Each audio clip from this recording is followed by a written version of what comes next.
So we are continuing our work with graphing the hyperboles. If we take a look at this first equation, we can say or tell that's definitely not set up how we want it to be set up.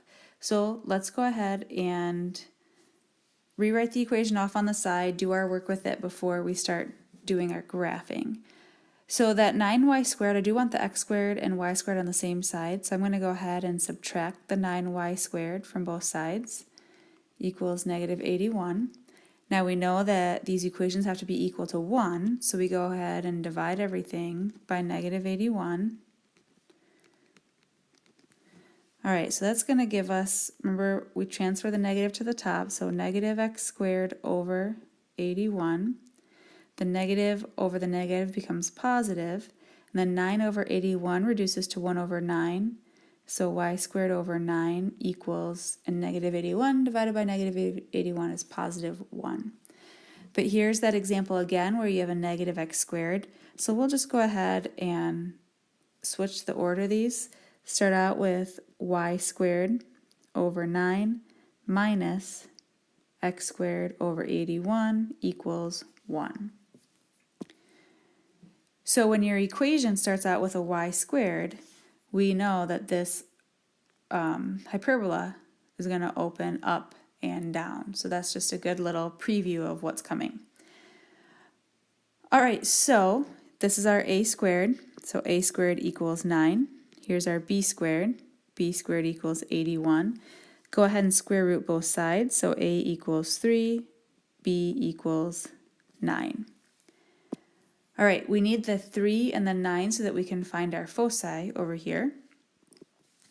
That is c squared equals a squared plus b squared. So c squared equals, our a is 3, square it and you get a 9, plus our b is 9, square it and you get an 81. So c squared equals 9 plus 81, which is 90. Square root both sides. C is equal to the square root of 90. We can reduce that with a 9 and a 10. So our foci, and when the parabola or the hyperbolas open up and down, and it starts out with a y squared, is 0 comma plus or minus c. So our foci is 0 comma plus or minus 3 root 10. I just reduced that right there. So there's our foci.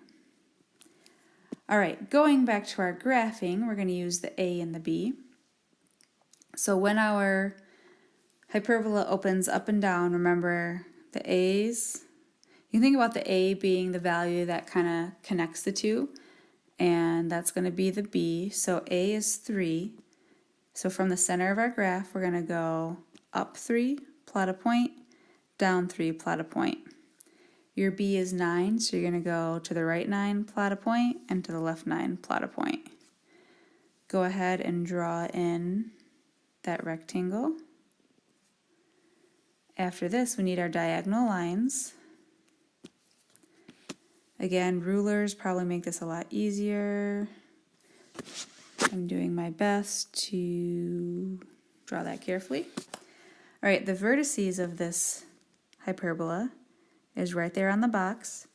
Remember, it's going to, this one's opening quite wide. It's going to head toward that diagonal line.